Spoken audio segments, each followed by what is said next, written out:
Senhoras e senhores, muito bom dia. Sejam bem-vindos. É com muita satisfação que o Tribunal de Contas do Estado de Minas Gerais recebe hoje o segundo dia da Semana Integrada de Proteção de Dados Pessoais, que teve sua abertura oficial ontem no Tribunal de Justiça do Estado de Minas Gerais. O Tribunal de Contas, o Tribunal de Justiça, a Defensoria Pública, a Assembleia Legislativa, a Ordem dos Advogados do Brasil e a Universidade FUMEC promovem este evento em comemoração aos 4 anos de publicação da Lei Geral de Proteção de Dados Pessoais. O objetivo é fomentar a conscientização e o intercâmbio de conhecimentos sobre privacidade e proteção de dados pessoais, segurança da informação, implementação da LGPD e governança de dados. Neste momento, para falar sobre gerenciamento de riscos, convidamos o diretor do Núcleo de Tecnologia da Informação da Comissão de Proteção de Dados da OAB, Seção Minas Gerais, Teonácio Carvalho de Oliveira Lima Júnior.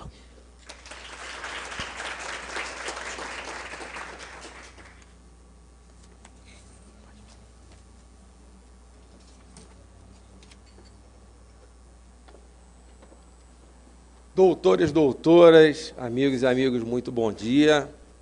Inicialmente, aqui agradecer o convite e a oportunidade que me foi dado. Eu vou fazer um pouquinho diferente. Vocês vão ver que não tem apresentação, não é um stand-up também, mas para falar do gerenciamento de risco, que está diretamente relacionado aí ao que o nosso amigo Adriano falou, eu acho que para causar um entendimento um pouco melhor, nada mais natural de que a gente fale de alguns cases, lógico, sem citar os clientes, para que vocês se divirtam um pouquinho e acabem entendendo um pouco melhor quando a gente fala da necessidade da Lei Geral de Proteção de Dados, cibersegurança e gerenciamento de risco. É importante a gente saber que o gerenciamento de risco nada mais é do que quando a gente fala no futuro. Quando a gente fala em gerenciar risco, gestão de risco, nós estamos tentando nos precaver de problemas que possam vir a acontecer. Então, eu falar aqui de framework, de ISO, de lei, de normatização, vai ser uma coisa um pouquinho complicada, porque, assim, volto a dizer, né, eu estou meio fora d'água, né, porque aqui todo mundo é advogado, eu sou um louco que é bacharel em matemática, que resolveu estudar a tecnologia da informação. Para a gente começar com as brincadeiras, minha mãe sempre falou assim para mim, meu filho, seja um dermatologista. Não estou desmerecendo a função. Você não tem plantão, você não trabalha 24 horas, você não trabalha sábado, você não trabalha domingo. E aí eu resolvi fazer matemática e me adequar em tecnologia da informação. Sou carioca e vim parar em Belo Horizonte para fazer a palestra, só para vocês verem como as coisas não combinam muito bem. Bom, mas gerenciamento de risco, como eu falei, está diretamente relacionado a tudo que o amigo Adriano falou. O gerenciamento, a gestão dos riscos é sempre de forma que a gente tente se precaver sobre problemas que podem ocorrer, que gerem prejuízos financeiros, pessoais, trabalhistas, seja lá o que for. Então, todo mundo se preocupa muito com seguir a lei, seguir a norma, e alguns procedimentos básicos que eu vou falar aqui para vocês, alguns, como o próprio Adriano falou, não são seguidos. Então, vamos começar aqui com um exemplo, só para entender a gestão de risco diretamente ligada à Lei Geral de Proteção de Dados.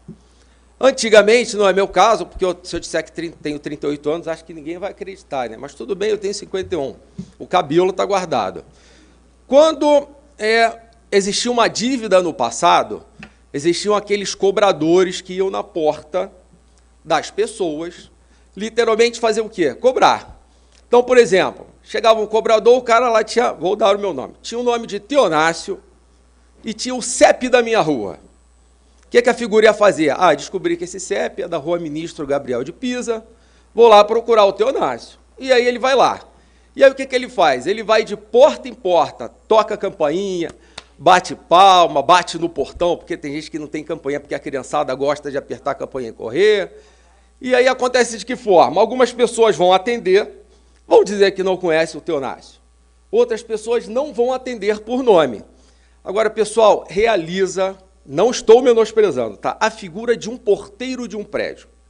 O porteiro, ele tem por definição que ele tem que ser uma pessoa, teoricamente, amável e que tem todas as informações possíveis para ajudar alguém. Então, chega lá o cobrador. Bom dia, amigo. Eu queria falar com o Teonácio.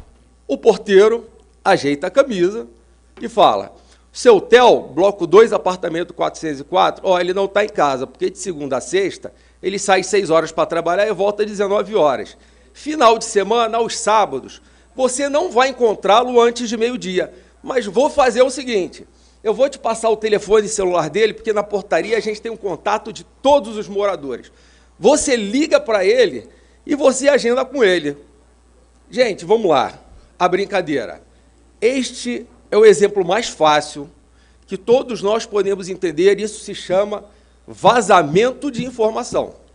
O porteiro é aquela figura que não fez errado, porque ele não foi treinado, conscientizado, capacitado, não sabe o que é gestão do risco de passar a informação para uma outra pessoa, e passou todos os meus dados para uma pessoa que pode estar vestida de entregador de carta, funcionário da NET, tudo isso.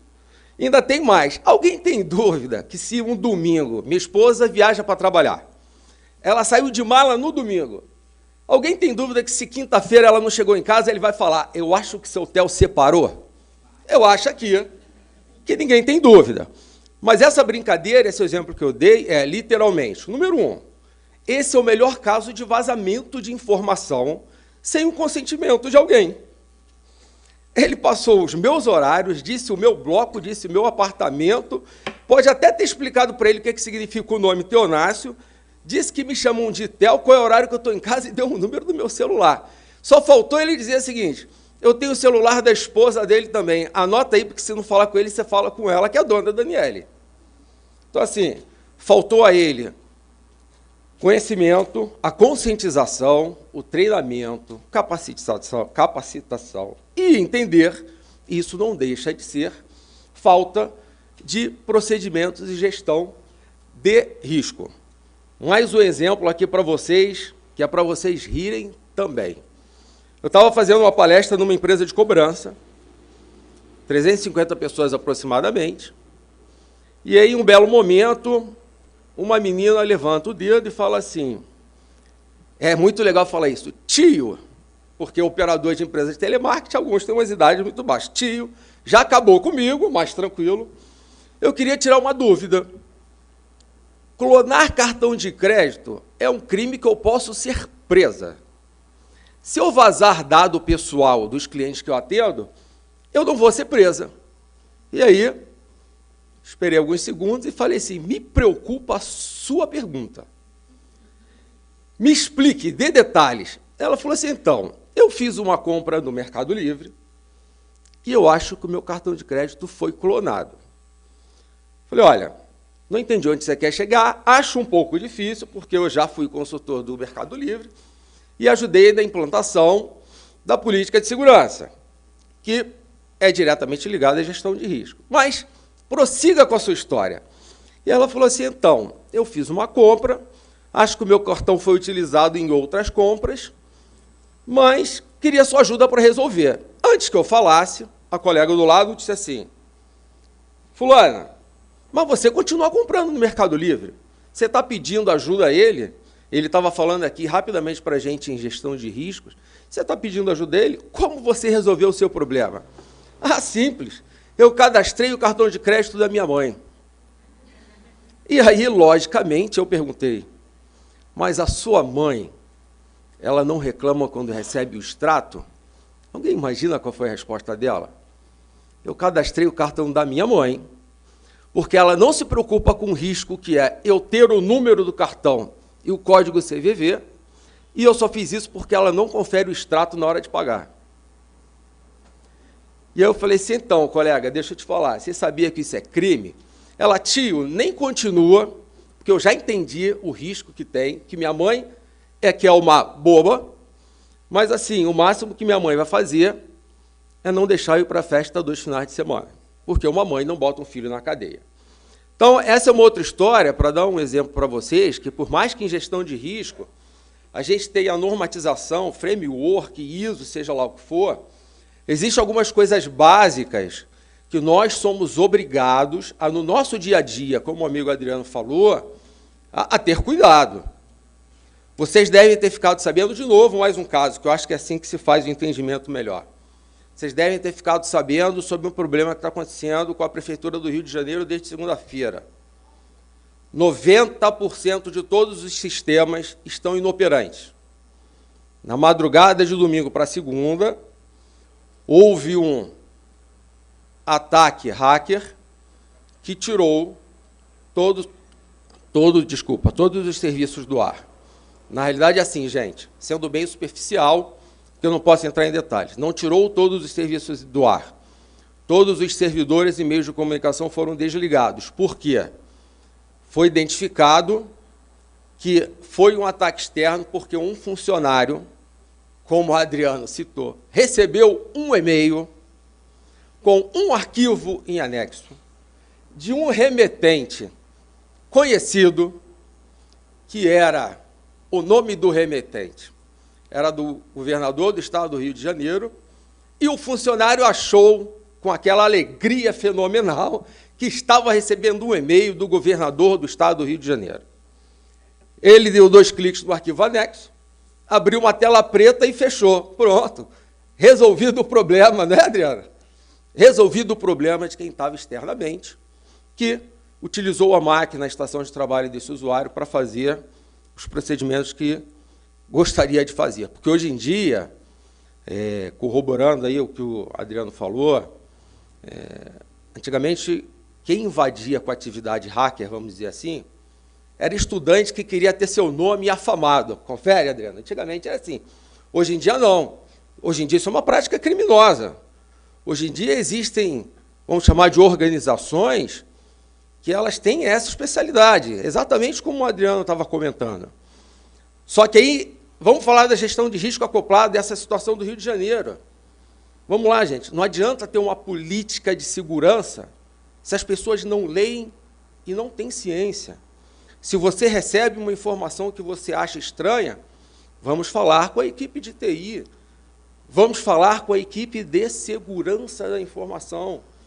Porque assim, gente, de novo, para que lei, norma, procedimento, framework, seja lá o que for, se o usuário der 2 cliques no arquivo, no e-mail, que ele não sabe se realmente é do governador do estado do Rio de Janeiro.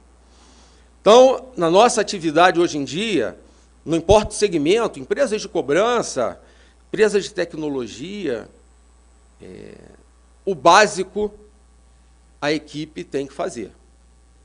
Então, o risco, como eu falei, o risco está diretamente relacionado com o futuro.